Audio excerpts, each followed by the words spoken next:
Stop scrolling. Everything you knew about American power is 100% wrong. Do you feel that? That slow, sinking dread? That unease clawing at the back of your mind? You should. Because America did not just stumble, it knelt. It bent the knee to a dictator. And it did so with a disgusting, shameful, almost gleeful obedience. Let's not sugarcoat this. Let's not play dumb. What happened was not just politics. It was not diplomacy. It was not some so-called tough negotiation. No. It was a public, humiliating betrayal of everything this country claims to stand for.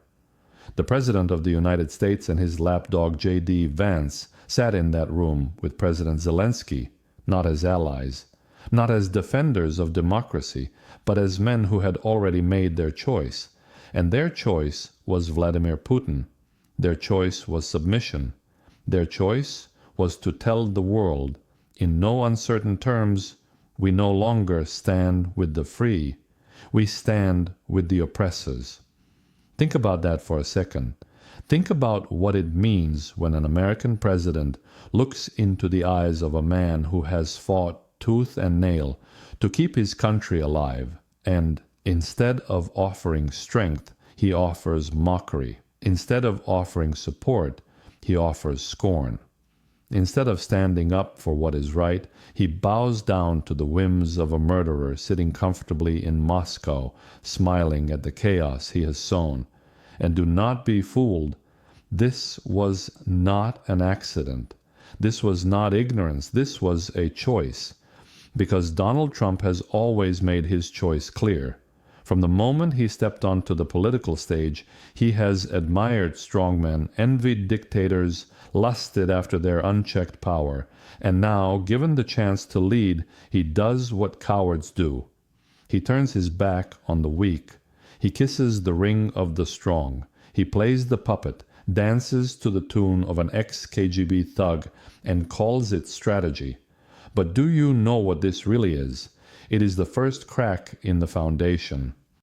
It is the moment where the world begins to wonder if America is still America. Because when you abandon your allies, when you side with tyrants, when you spit in the face of democracy and call it strength, you are not leading, you are decaying. And here is the worst part. This is not just about Ukraine. If we sell out one ally, what is stopping us from selling out another? If we kneel for one dictator, what stops us from kneeling for the next? If we walk this road, where does it end? Because history tells us exactly where it ends. It ends with regret. It ends with devastation. It ends with an America that is no longer feared, no longer respected, no longer relevant. So tell me, when that day comes, when we wake up standing alone in the world, abandoned, isolated, a shell of what we once were, will you pretend you did not see this coming? Will you lie to yourself and say you did not know? Or will you finally admit, this was the warning sign, the flashing red light, the moment where America had to choose between honor and obedience, and it chose to kneel?